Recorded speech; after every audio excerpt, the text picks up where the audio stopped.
নমস্কার, আপনারা দেখছেন গ্লোব টিভি। সবার পাশে সবার সাথে গ্লোব নিউজ নিয়ে এখন আমি ত্রিপর্ণা রয়েছি আপনাদের সঙ্গে। এক নজরে দেখে নেব আজকের বিশেষ খবর। মাটিগাড়ায় গড়ে উঠেছে নতুন বাস টার্মিনাস। পরিবেশ সচেতনতার বার্তা নিয়ে সাইকেলে চেপে গঙ্গাসাগরে পৌঁছালো যুবক। আমাদের পাড়া আমাদের সমাধান পরিদর্শনে পরিবহন সচিব ও জেলা শাসক। শুভেন্দু অধিকারীর পথসভা। মালদায় রবীন্দ্রনাথ ঠাকুরের তিরোধান দিবস পালন। নির্বাসিত 11 জন কুস্তিগির। আবহাওয়ার পূর্বাভাস। আসছি বিস্তারিত খবরে। মাটিগাড়ায় গড়ে উঠেছে নতুন বাস টার্মিনাস। দিনকে দিন যানজট নগরী নামে পরিচিতি পাচ্ছিল শিলিগুড়ি। শহরের এক প্রান্ত থেকে অন্য প্রান্তে পৌঁছাতে সময় লাগছিল ঘন্টার পর ঘন্টা। এমন জটিল পরিস্থিতির মোকাবেলায় বড় সিদ্ধান্ত নিল শিলিগুড়ি জলপাইগুড়ি উন্নয়ন কর্তৃপক্ষ। দূরপাল্লার বাসগুলির জন্য এবার মাটিগাড়ায় পরিবহন নগরী তৈরি হবে এমন একটি আধুনিক বাস টার্মিনাস। রাজ্য পরিবহন দপ্তরে ইতিমধ্যেই এই প্রকল্পের অনুমোদন দিয়েছে। অর্থ দপ্তর থেকে বরাদ্দ করা হয়েছে 2.5 কোটি টাকা। এই নিয়ে শহরের মেয়র গৌতম দেবের সঙ্গে একটি গুরুত্বপূর্ণ বৈঠকে বসেন এসজেডির চেয়ারপারসন দিলীপ দুগার। বৈঠকে যানজটের সমস্যা ছিল অগ্রাধিকার।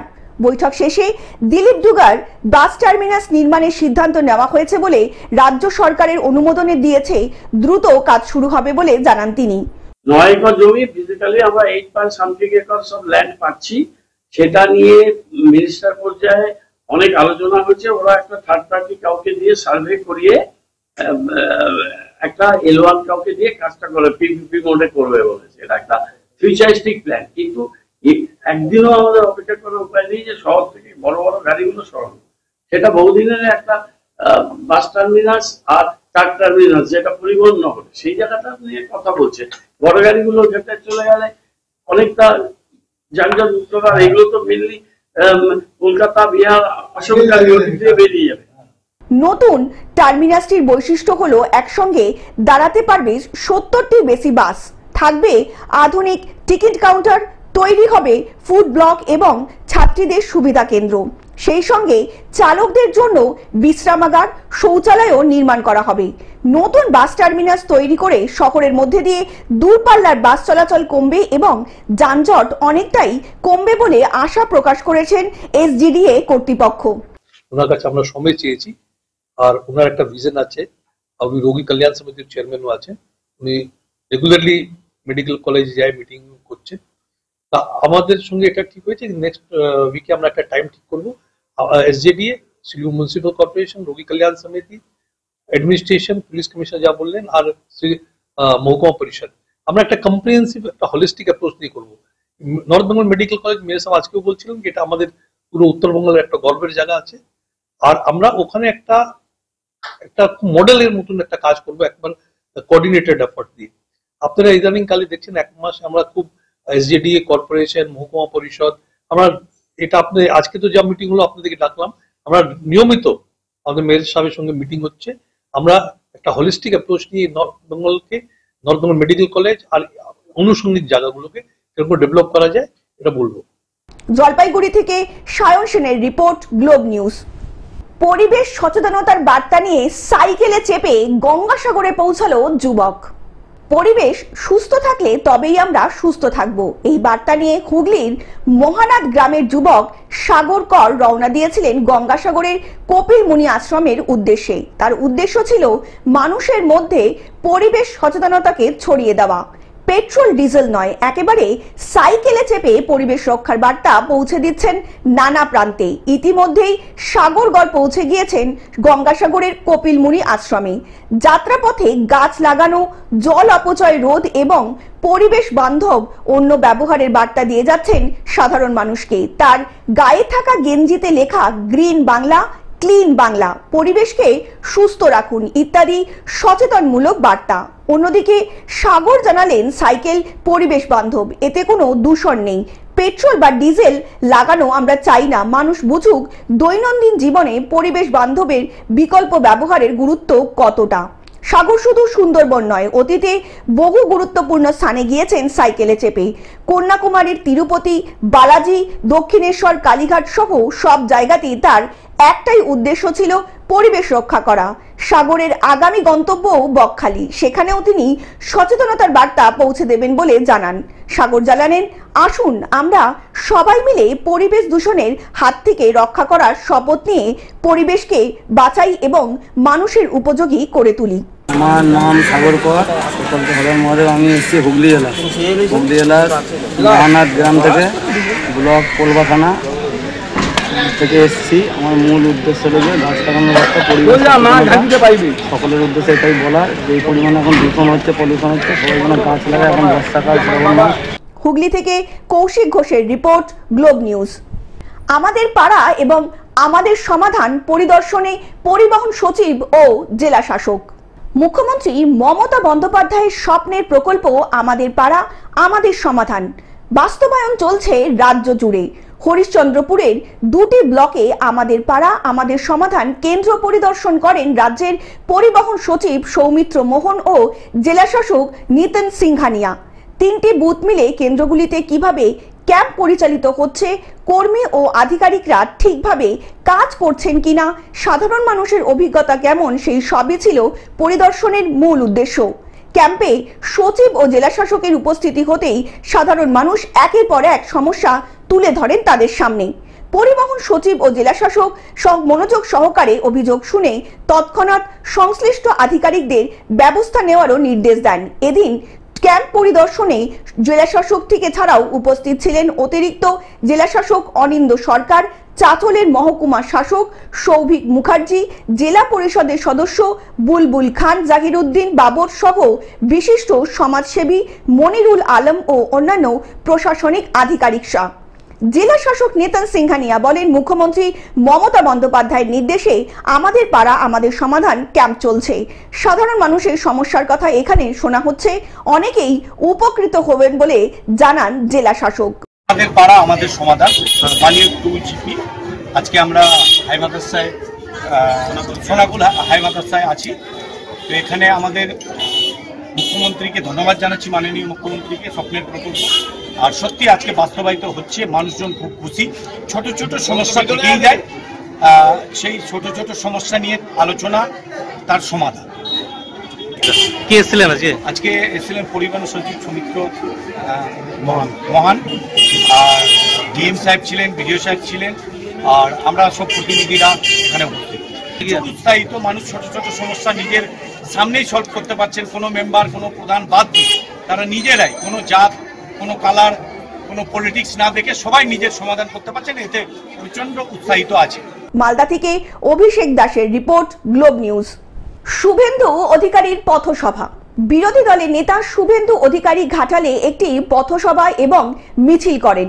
ঘাটালের কলেজ মোড় থেকে বিদ্যাসাগর সেতু পর্যন্ত একটি পদযাত্রায় এবং বিদ্যাসাগর সেতুর কাছে নিয়ে গিয়ে একটি পথসভাও করেন। বিরোধী দলনেতার পথসেবার পর তৃণমূলের বেশ কয়েকজন ব্যক্তি মঞ্চে বিজেপিতে যোগদান করলেন। রাজ্যে কোনো মহিলাদের সুরক্ষা নেই। আমি ভাবছি যে দেখছি বিজেপি পার্টি, দেখছি মোদিদা কিছু কাজ করছেন ভালো এবং মহিলাদের সুরক্ষা দেওয়ার চেষ্টা করছেন, সেটাকে আমি সাপোর্ট করি। ঘাটালের বিজেপি বিধায়ক শীতল কপার তৃণমূল ত্যাগী সদস্যদের হাতে দলীয় পতাকা তুলে দিলেন।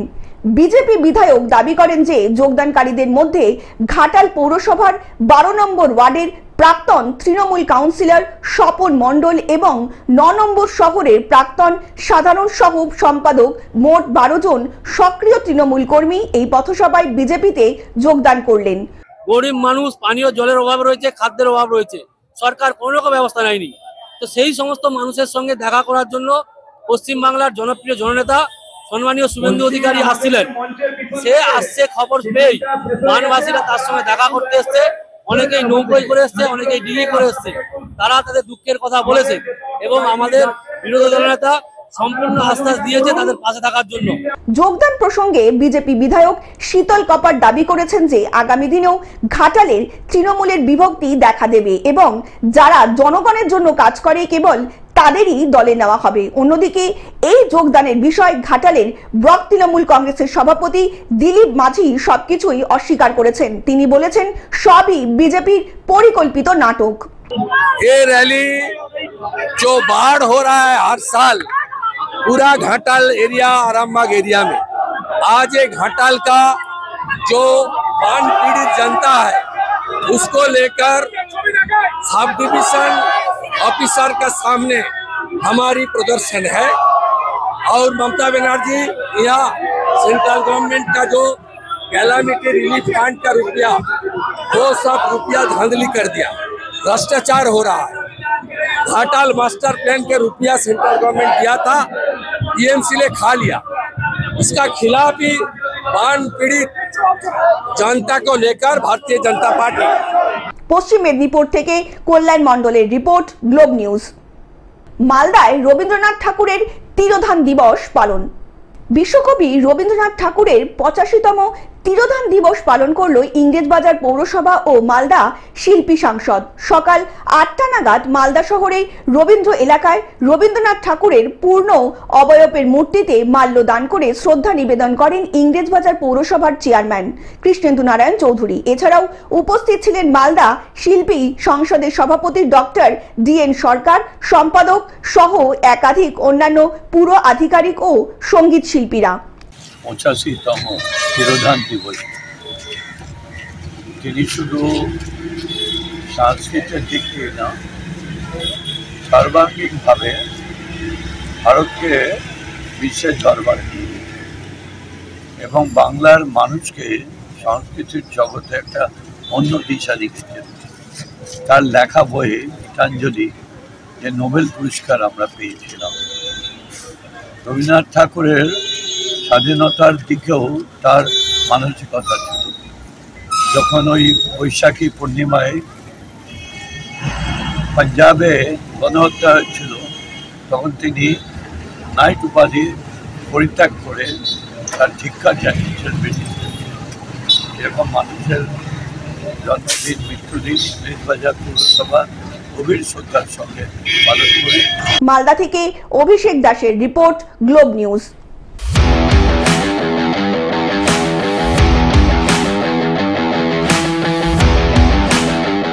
নির্বাসিত 11 জন কুস্তিগির, ফের বিতর্ক ভারতীয় কুস্তিতে। বয়স বাড়ানোর অভিযোগে বৃহস্পতিবার 11 জন কুস্তিগিরকে নির্বাসিত করল জাতীয় কুস্তি সংস্থা। দিল্লি পৌর নিগমে পরীক্ষা করে দেখা গেছে এই 11 জনের জন্মের সাল, সংশয়পত্র জমা দিয়েছিলেন। বাকিদের ক্ষেত্রে কোনো সমস্যা নেই। কুস্তি সংস্থার এক আধিকারিক পিটিআইকে বলেছেন, আমরা ইতিমধ্যেই অভিযুক্তদের বিরুদ্ধে উপযুক্ত ব্যবস্থা নিয়েছি। ভারতীয় কুস্তিকে আমরা কালিমালিপ্ত হতে দেব না বলে জানালেন তিনি। Bureau report, globe news.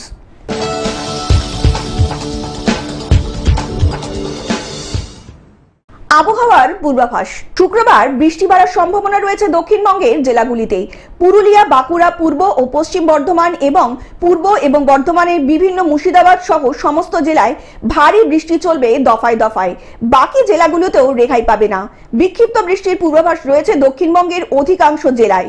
হতে পারে কলকাতা, হাওড়া, হুগলি, উত্তর 24 পরগনা, দক্ষিণ 24 পরগনা, পূর্ব মেদিনীপুর, পশ্চিম মেদিনীপুর, ঝাড়গ্রাম, পুরুলিয়া, বাঁকুড়া, পূর্ব বর্ধমান, পশ্চিম বর্ধমান, বীরভূম, মুর্শিদাবাদ এবং নদিয়ার প্রায় সব জেলাতেই। সঙ্গে 30 থেকে 40 কিলোমিটার বেগে বইতে পারে জোর হাওয়া।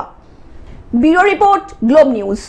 টেলিভিশন ছাড়া গ্লোব টিভি এখন সমস্ত সমাজ মাধ্যমে উপলব্ধ। বিস্তারিত জানতে ফোন করুন আমাদের টোল ফ্রি নম্বর 180089197444 অথবা লগ ইন করুন আমাদের ওয়েবসাইট www.globetv.in এ। গ্লোব নিউজ এখন এ পর্যন্তই। দেখতে থাকুন গ্লোব টিভি, সবার পাশে সবার সাথে। নমস্কার।